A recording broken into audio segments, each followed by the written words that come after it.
Bonjour à tous, konnichiwa minna, c'est Kazu. Alors on se retrouve aujourd'hui pour une nouvelle vidéo dans laquelle je vais vous donner 10 idées d'activités ou de sorties à faire au Japon et qui ne coûtent rien ou presque rien. Donc ce que je vais vous dire, c'est ce que j'ai testé moi-même au cours de mes deux voyages, donc en 2015 et en 2018.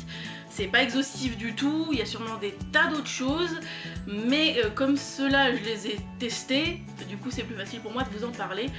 Donc si jamais vous avez d'autres idées, vous êtes vous-même allé au Japon et que vous avez d'autres idées, bah, n'hésitez pas à le dire en commentaire, ça pourra toujours être utile aux autres. Donc on va y aller tout de suite. Alors j'ai pas classé, hein, c'est tout en bazar. Donc je vais vous donner l'activité ou la sortie et vous donner le prix approximatif que ça coûte. Donc les tarifs que je vais vous indiquer sont ceux que j'ai constatés pendant mes deux voyages. Mais ils ont très bien pu évoluer depuis, donc à prendre avec des pincettes. Donc la première idée que vous pouvez faire, c'est d'aller nourrir les daims à Nara. Parce que c'est une sortie vraiment sympa, c'est un truc que tous les touristes entre guillemets veulent faire, enfin au moins voir les daims, mais les nourrir c'est sympa aussi. Je vous mettrai un lien vers une vidéo que j'ai fait aussi sur la façon de s'y prendre pour nourrir les daims. Alors en dehors du voyage, je vais pas vous parler du prix des trajets pour sortir de Tokyo, j'ai toujours pris Tokyo comme centre, mais je vais pas vous donner les prix des trajets parce que ça dépend de où vous vous trouvez au Japon en fait, hein, vous n'allez pas payer le même prix pour aller à Nara que vous partiez de Tokyo ou que vous partiez d'Osaka par exemple. Donc allez nourrir les daims à Nara, ça va vous coûter, si vous achetez un seul paquet de petites galettes de nourriture pour eux, 200 yens. Donc nourrir les daims à Nara, ça va vous coûter 200 yens. 200 yens, ça fait à peu près 1,53€ pour les 5 galettes. La deuxième chose que vous pouvez faire, c'est aller dans un onsen. Donc les onsen, pour rappel, c'est les sources thermales, les bains d'eau chaude naturels. Alors selon les endroits où vous allez, ça peut coûter entre 1500 et 2000 yens. Donc ça fait entre 9,94€ et 15,29€ selon le standing du onsen où vous allez. Et dedans il peut y avoir des choses d'incluses ou pas. Par exemple celui où j'étais allée avec Christelle en 2018, il disposait d'une salle de spectacle et d'une salle de restaurant combinée, donc on avait pu manger et regarder un spectacle en même temps, et c'était dans l'enceinte du onsen, donc c'était vraiment très pratique. Mais je crois que tous les onsen ne disposent pas de leur salle de spectacle et d'une salle de restaurant, la plupart ont juste les bassins d'eau chaude. La troisième chose que vous pouvez faire, c'est visiter des sanctuaires et des temples. Normalement, la plupart sont gratuits au niveau des accès, mais parfois vous pouvez payer à peu près entre 500 et 800 yens. 800 yens, ça fait 6,11€. Donc c'est pas énorme non plus, mais ça dépend, en fait, tout dépend de ce que vous visitez, si c'est un sanctuaire ou si c'est un temple, et je pense aussi tout dépend de la situation du temple et de son importance, je pense. La quatrième chose que vous pouvez faire, c'est vous promener dans les parcs et jardins. Alors en général ça coûte dans les... ça peut être gratuit, mais sinon ça coûte dans les 500-600 yens. 600 yens, ça fait 4,59€ à peu près. C'est vraiment des balades sympas. En plus, selon le parc où vous êtes, il peut y avoir de l'animation. Genre si vous allez au parc de Ueno par exemple, l'entrée est gratuite et il y a souvent des chanteurs ou des danseurs ou même des gens qui font des spectacles autres. C'est vraiment sympa. Il y a même des gens qui s'entraînent au diabolo, à plein de choses. Et du coup c'est vraiment un parc que j'aime beaucoup, mais évidemment c'est pas le seul dans Tokyo, c'est pas le seul dans les grandes villes, donc n'hésitez pas à chercher les parcs et les jardins, ça coûte vraiment pas grand chose. Ensuite, vous pouvez explorer le centre commercial Vénus Fort à Odaiba. Là, c'est totalement gratuit et l'intérieur vaut vraiment le détour. Vu de l'extérieur, ça casse pas trois pattes à un canard, mais l'intérieur est vraiment splendide. Ça vaut vraiment le détour. Je vous en dis pas plus parce qu'il faudrait pas que je vous gâche la surprise. Mais l'intérieur n'a rien à voir avec l'extérieur et vraiment c'est surprenant. Donc si vous voulez vous dépayser et en même temps ça peut être bien s'il pleut comme balade, bah voilà, Vénus Fort, donc le centre commercial Vénus Fort à Odaiba, donc à Tokyo. Ensuite vous pouvez, alors là c'est un peu plus complexe, vous pouvez flâner dans un mandarake. Donc mandarake c'est quoi?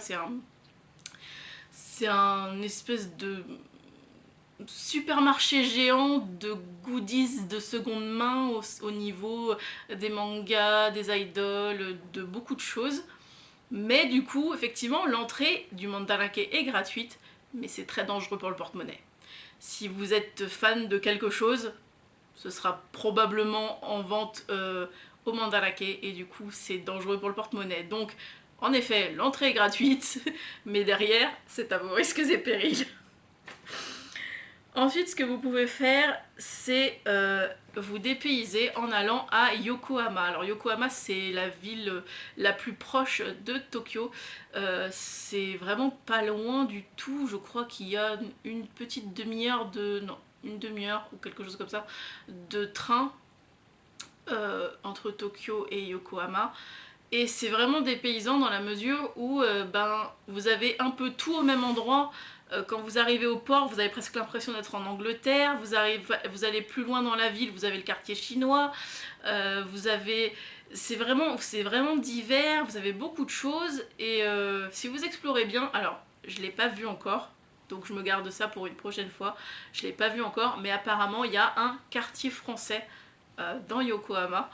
Donc il faudra que je le cherche la prochaine fois que j'irai. Donc si ça vous branche de faire des recherches et de vadrouiller dans Yokohama, sachez qu'il y a un quartier français.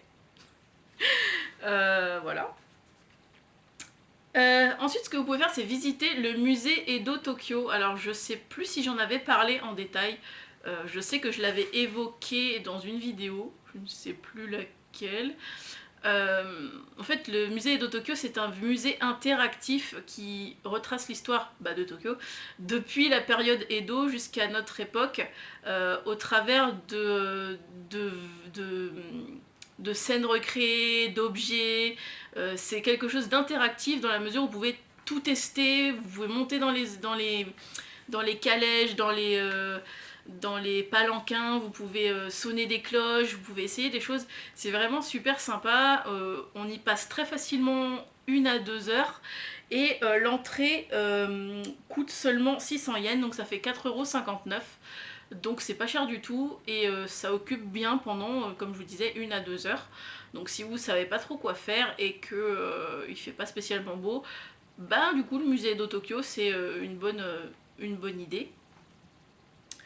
Ce que vous pouvez faire également, et ce que font beaucoup de gens, enfin, s'ils sont un peu geeks, c'est faire des parties de jeux vidéo dans une salle d'arcade, parce qu'il y en a littéralement partout. Dans toutes les grandes villes, vous en avez. Quand c'est vraiment des grosses villes comme Tokyo, bah, vous en avez beaucoup. Surtout dans Akihabara. La partie coûte seulement 500 yens, donc 500 yens ça fait à peu près 3,83 €, sachant que ouais, chez nous ça coûte plus cher que ça. Et encore, je crois que je dis 500 yens, je crois que c'est 200 yens. 200 yens, pas 500. Donc ouais, c'est ça, c'est 200 yens parce que chez nous ça coûte 2 € la partie. Donc 200 yens. Donc l'équivalent des galettes pour les daims, donc pour rappel 1,53 €. C'est pas beaucoup moins cher, mais ça permet de faire beaucoup plus de parties. Vous pouvez également aller voir le Grand Bouddha dans la ville de Ase. C'est une balade plutôt sympa, la ville est c'est une petite ville ancienne, assez sympa. Le Bouddha en lui-même, bon, il est pas aussi géant que le disent les affiches, mais il est sympa à voir. Vraiment c'est cool. Puis la petite ligne de train spécifique pour y accéder fait vraiment vintage, c'est assez sympa. Et puis là du coup la visite est vraiment gratuite, enfin, sauf si vous voulez aller visiter sous le Bouddha, où il me semble que c'est payant, mais j'ai pas le tarif en tête. Mais sinon la balade en elle-même elle est gratuite, vous avez juste à payer le transport depuis Tokyo, et depuis Tokyo, enfin, ou n'importe quelle autre ville, mais c'est pas, même le transport est pas hyper cher, parce que c'est pas très loin en fait. Vous pouvez également, comme le font beaucoup de gens aussi, aller au karaoké. Alors le karaoké au Japon, je ferai une vidéo spéciale dessus, mais en gros c'est pas du tout comme le karaoké qu'on connaît en France, c'est-à-dire où nous le principe c'est en gros on chante devant plein de gens, des inconnus, et voilà, pour les gens qui sont pas à l'aise c'est pas forcément top. Au Japon c'est pas ça du tout, c'est des karaoké box, c'est-à-dire qu'en fait vous réservez une pièce pour le nombre de personnes que vous êtes. Moi j'y étais allée juste avec Christelle, donc on avait un box pour deux. Et alors par contre le prix je peux pas vous l'indiquer parce que ça dépend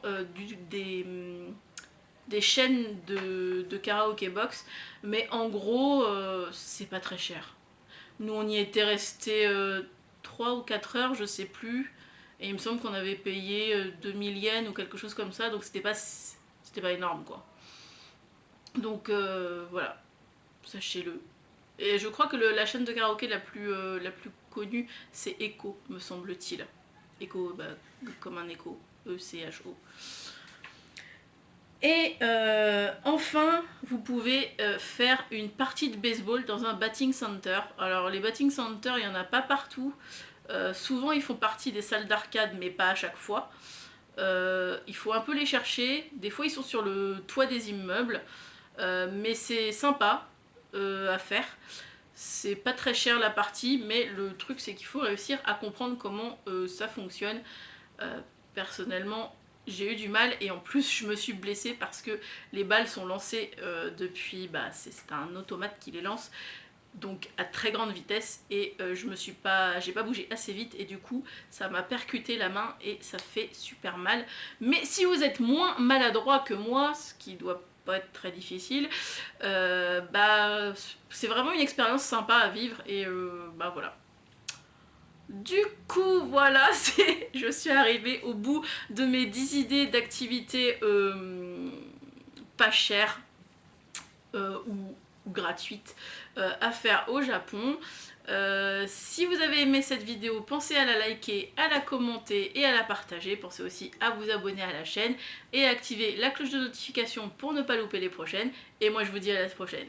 Ciao ciao!